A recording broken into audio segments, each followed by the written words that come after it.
Happy Saturday, viewers. It's TVB. I'm back with another episode of Skyrim Saturdays. And here is, again, not another live commentary episode. I'm just making another voiceover video. Because, you know, I just like what... this episode, I had the High Hrothgar, where the greybeards teach me more lessons in the ways of the Force and whatnot. So... Oh, sorry. Farting, Kim. If that's even a word. But... whatever. So yeah, when I'm making just like main mission episodes like this, I know it's boring for you guys to watch because, you know, it's like, maybe it's not boring because there's still action going on, but there's not that much action in this episode aside from the end. But like, it's just fun for me to just talk to you guys over main missions because you've seen all these plenty of times. Besides, it's a Saturday night. Let's all have some fun. So yeah, I feel like this episode, like with this sort of like voiceover, I want to talk about all the freaking trailers, movie trailers that we've been hit with lately. I don't even think I've seen all of them. Like, I've seen the first bit of the Logan trailer because, you know, they're making the next Wolverine movie this really gritty R-rated film, which is supposed to be more loyal to the comics. Maybe, like, I haven't seen any. The only X-Men movie I've seen is Deadpool. Like, I just wasn't really interested in X-Men growing up, so I just never got around to seeing it. But maybe I'll get around to watching all the X-Men films at some point, and then I'll watch Deadpool again so I can get all the jokes more. But just because Deadpool's such a huge hit off of an R rating doesn't automatically mean every comic book movie has to climb aboard the same bandwagon, if that makes sense.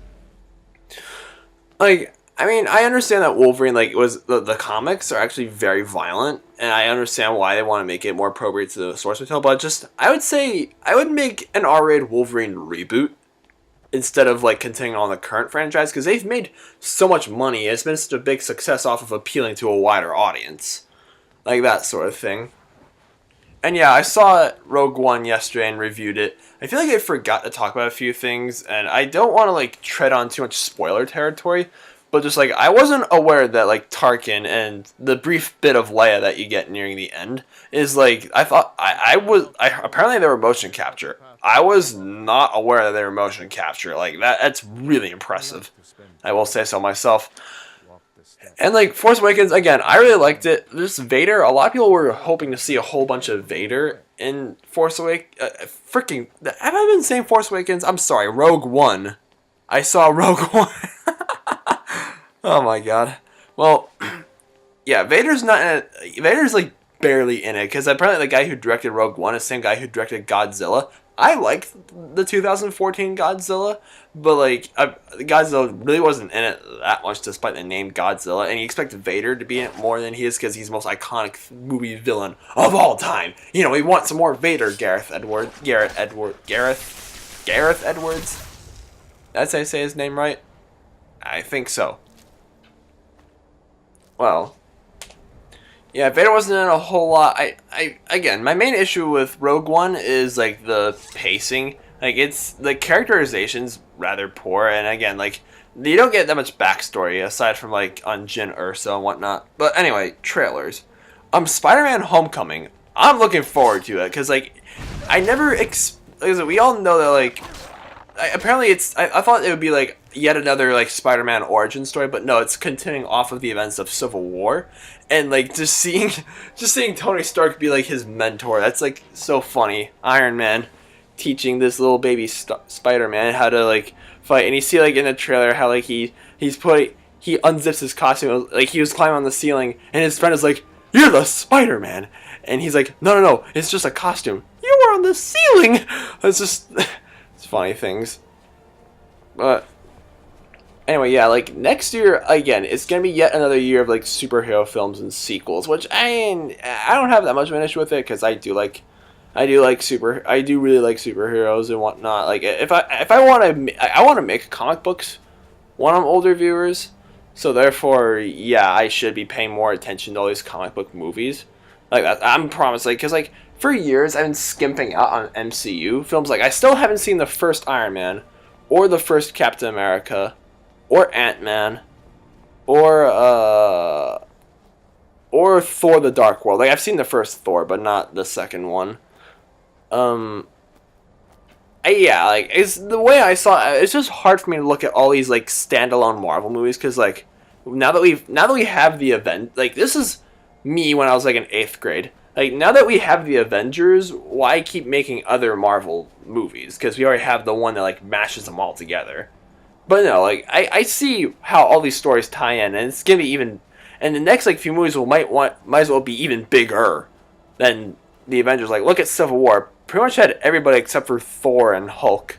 Those that MCU has like the rights to make movies off of. I heard they've been wanting to like put together like MCU with X-Men, but like I think the X-Men movies are owned by Fox. If I'm right or wrong, I'm not too sure on that, to be honest. But yeah, like the different studios, so therefore we can't have like any crossovers. Like some people want like a Spider-Man Deadpool crossover. That would be that'd be funny because you know they're both like known for their wit and their comedic timing, that sort of thing. Yeah, that'd be cool. I'd like that. And what else do I need to speak of MCU? Like, yeah, how many Marvel movies are we gonna get? Like, what are they gonna do? Like, just watch. It's like it'll be like 2040, and Tony Stark will be like really wrinkly and old and like dying of leukemia. Like, well, how are they gonna keep like continuing on all these Marvel movies? Because like they're not gonna stop anytime soon. I mean, like I'm stoked for Black Panther, which is in 2018, and all this stuff. Like, oh, Guardians of the Galaxy Volume 2. That brings me to the second trailer. Like the first Guardians of the Galaxy, like I don't know if it like my favorite Marvel movie of all time is The Avengers, but my second favorite might be Guardians of the Galaxy because it was just so much fun to watch. Like the humor, the action scenes, the performances, the special effects. Like it was all so like everything just came together so greatly, and like I was just having a blast watching. And now making a second film of it. Like I know everyone's like absolutely in love with Baby Groot, and don't get me wrong, I think Baby Groot is cute, but I think Baby Groot would be even cuter if it came like a I am Groot instead of like a I am Groot. Like he doesn't have to sound like a raspy old man. He can just sound like a cute little baby. Yeah. Like yeah, and just again, the writing and the wit is all there. Like come on, a second Guardians of the Galaxy movie can basically just write itself. Like that sort of thing. Now, Marvel's been figuring everything out so greatly. But what about DC? I'll be honest, I'm looking forward to Wonder Woman more than I'm looking forward to Justice League. Because Wonder Woman, like the trailer, again, we all said it's about Batman vs. Superman. We all said it's about Suicide Squad. The trailer looks great. But the films may not be so great. I mean, I didn't see Man of Steel, but like Batman vs. Superman and Suicide Squad, I actually liked both those movies. I'll defend both of them.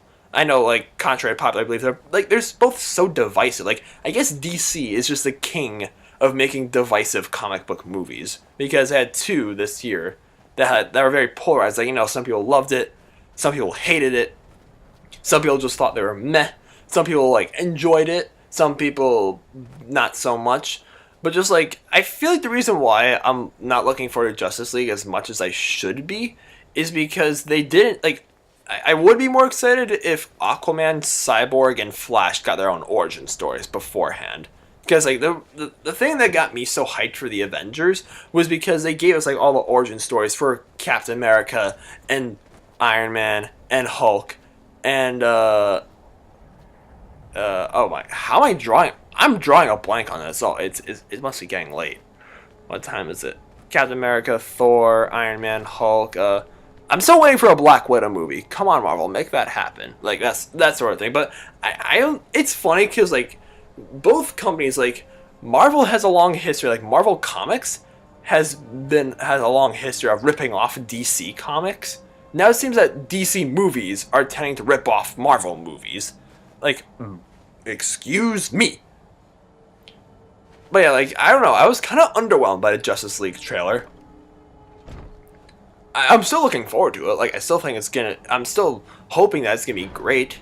Like, there hasn't, like, thing is, Marvel has made so many fantastic movies. Like, we have the Avengers, we have Guardians of the Galaxy, we have Deadpool, we have, like, all this stuff. The only, like, aside from the Dark Knight trilogy, like, I didn't see the classic Superman films, but I've heard those are pretty good too. The only DC movie I can say that I really liked, aside from that, was Suicide Squad. Like, I actually really liked Suicide Squad. I had a lot of fun watching it. Yeah, the execution wasn't that great, but what can I say? I had a good time with it, which is the important thing. Like, it was so fun. Like, it got me, like, the characters were all, like, spot on, and, like, the action scenes and whatnot, and the, and the soundtrack was out of place, but it was still funny. To, like, seeing, like, Eminem in a DC movie. But yeah, and it got me more hyped for the upcoming DC films we're gonna get hit with. But just like these, like apparently there's gonna be another standalone Batman movie in like 2018. I think it's 2018, but I'm not entirely sure. I heard that Deathstroke is gonna be the villain in that. Like, I would love to see Deathstroke come to the big screen, because like Deathstroke, for those who don't know, he's basically the original version of Deadpool. Like, when Marvel decided to make Deadpool, we're just gonna be like, okay, let's just make Deadpool a direct ripoff of Deathstroke. So there's gonna be an interesting villain there for Batman to deal with. Oh, speaking of Batman, the Lego Batman movie. I looked into this. Thank you, Lego, for making a movie that comes out the same weekend as 50 Shades of Bullshit 2. Like, I do not want to see the 50 Shades of Grey sequel, that movie. Thank you. Because usually I limit myself to just one movie per weekend. Usually, but not always. And, like, the fact that the Lego Batman movie is going to be on that weekend, thank you for saving my dollar. I love the first Lego movie. Like, really, that movie is a masterpiece. Everything is awesome. What can I say? And Batman was, like, the side character. Now he's just getting his own movie. I mean, so many Batman movies, but who cares? It's Lego. And there's going to be, like, a Lego movie sequel. Like, a legit Lego movie sequel, like, in 2019 or something like that. Here's what I think. I feel like the crossover that everybody wants is DC and Marvel.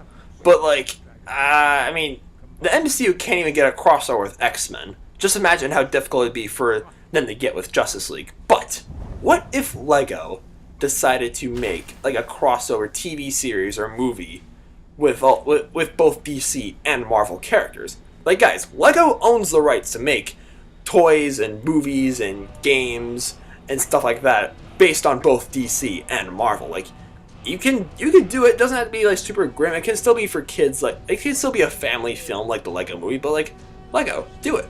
Like, that's just what I think. But yeah, I gotta get away from superheroes, because that's what, I mean, you guys know that this film market has been dominated by superheroes and like comic book movies, and I can understand why. But just, I haven't talked about War of the Planet of the Apes. Oh, yes. I mean, Rise and Dawn of Planet of the Apes, like, both those are awesome. Like, I really, it made me want to watch the classic Planet of the Apes films. And I have to, like, and War of the Planet of the Apes, like, just the trailer, and just, like, Andy Serkis just got Academy, wake up. Like, this guy, like, everyone's been begging for years for Leonardo DiCaprio to get an Oscar. Now it's Andy Serkis' turn to get even nominated for an Oscar. Like, I feel like the reason why he wasn't nominated for Gollum, like, he plays Caesar in these new Planet of the Apes remakes, but he didn't get nominated for Gollum in the Lord of the Rings because apparently, he was just a voice, he wasn't there.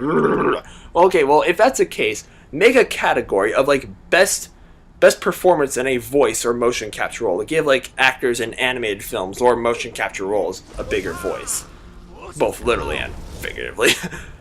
But there's like, the guy earned some recognition. Like, Andy Serkis, he's one of my favorite actors, and he kills as Caesar every time. And War of the Planet of the Apes, like, what's there not to like? I mean, just from the trailer, I mean, Caesar, like, he can finally speak with no issues. And just, I love how Planet of the Apes, like, it's a criticism towards, like, our animal rights situation. And just, like, over the summer, when I interned at Busch Gardens, we went to the Center for Great Apes, which is a sanctuary in this, like, about an hour and a half away from Tampa, Florida, where they have, like, all these, they rescue all these abused and neglected, like, chimps and orangutans. And they were telling us all these stories about all these chimps, where it's like, oh, this chimp was served in a circus, and this chimp was in a facility, and this orangutan like went insane because she was a pet, or something like that. And I feel like Rise of the Planet of the Apes touches base on that like sort of issue, like our treatment towards our closest relatives, very well. So yeah, the Planet of the Apes films, like, again, I heard that like in 2011 when Rise of the Planet of the Apes was first announced, everyone was like, "Ha! I just saw Planet of the Apes reboot. Oh, who cares?" But then everyone's like, "Ooh, this is nice," and the franchise just kicked off from that. So yeah, War of the Planet of the Apes. I'm excited. I hope it doesn't take itself too seriously, because from the trailer, that kind of like this is my issue with some movies that are like sci-fi or fantasy is that they get like they become so successful, but then they start like taking themselves more and more seriously. When just like, guys, it's a story about like talking apes. Like, how serious does it need to be? I feel like Rise and Dawn of the Planet of the Apes have done a pretty good job at not crossing that line. But let's just hope War of the Planet of the Apes like knows what it needs to be. It doesn't have to be a total like camp fest, but like it should stay a powerful film, but not like get ahead of itself, if you guys know what I'm talking about. What else? What else is there for me to talk about?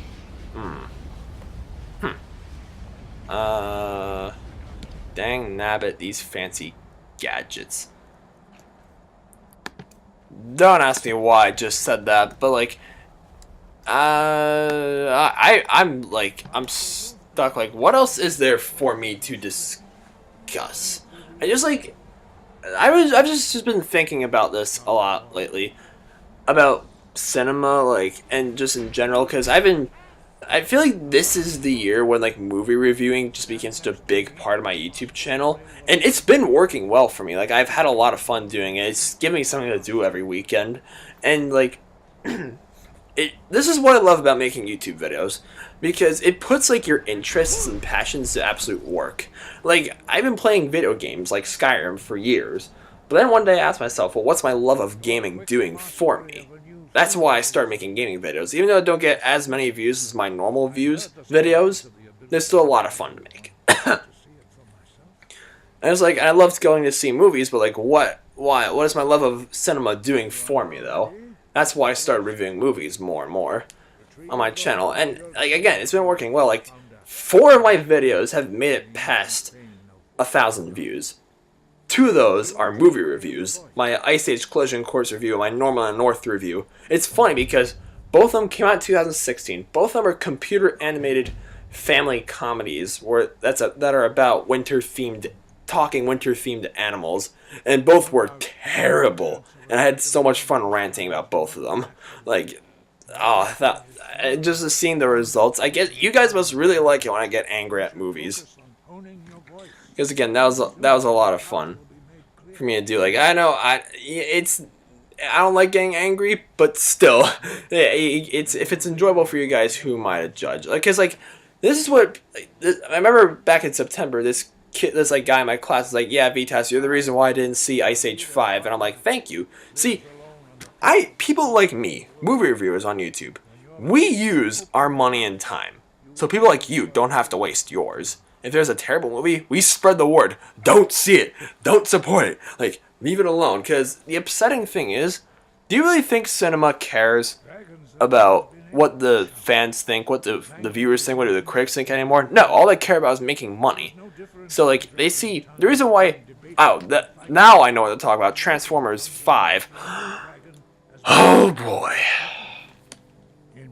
Perfect example of just cash grab city. Like, Transformers The Last Night, like, even as much as like everybody hates these Transformers movies, they keep making more of them because they just keep making so much money because of all these destructive 10-year-olds that want to see robots like kill some shit, and also they sell a lot of toys off of it too.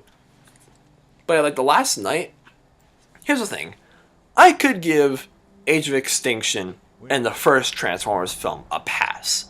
You know, I enjoyed them both. And Revenge of the Fallen is a guilty pleasure of mine, personally. And I wasn't really the biggest fan. I was not a fan of the third Transformers movie. Like, it was boring to me. I really didn't like Shia LaBeouf. I really didn't like Shia LaBeouf or his girlfriend even more than I already did. But like The Last Night. Oh, I also got to talk about The Fate of the Furious 2. I'll get to that in just a bit. But just like, it seems to be just the same thing again with the Transformers movies. Just like we still have Mark Wahlberg and his daughter and her boyfriend, and and just like stuff, and just for whatever reason, Optimus Prime decides to just like go traitor on everybody. He just says, "Forgive me," and shows a spike in the Bumblebee's face. Like, is that? Do we really need Optimus Prime to be the bad guy? And don't ask me where these cultist dudes come from. Don't ask me about this, but still. Oh, excuse me. Yeah, I've never seen this before in Skyrim. Like, have you guys? But anyway, yeah. Fate, the fate of the Furious. I see what you did there, Fast and Furious. You're just like, oh, Fate sounds like F8 because it's the 8th installment in the Fast and Furious franchise. Get it? Yeah, I see what you did there. But yeah, Vin Diesel is like, I think that isn't that Charlize Theron who's playing the bad guy in Fate of the Furious? I think it is. But like, I really liked Furious 7. Because it was the most riveting and emotionally investing out of all of Fast and Furious films, and it ended on such a beautiful note. Like Paul Walker, like rest in peace, dude. Like it was great to see you for one last ride, but just I mean they made over $1 billion off of Furious 7, so why stop the franchise there? And Fate of the Furious, I'm interested, like I'm excited for it, but I'm also nervous because like Vin Diesel, like who's been the hero this entire time, has now turned on his family and is now gonna like kill a bunch of, and now is now gonna like try to kill them. But yeah, we're almost out of time here. But like I'm just interested to see like what direction like cinema is heading in the next few centuries. Like what is the movie theater going to look like when I'm 50? Like how will technology advance? I don't know why. I'm just curious about stuff like that. But yeah, that's all I got. I'm done talking for now. My voice is kind of scratchy, and I gotta shower still, and it's getting kind of late. So yeah, before this turns into Skyrim Sundays, I gotta edit this video, so I'm gonna end it off here. Thank you all so much for watching. If you liked this video, give it a thumbs up or a thumbs down if you want to see more Skyrim, and leave a comment. And yeah, I'll see you guys in the next episode. Fussro da.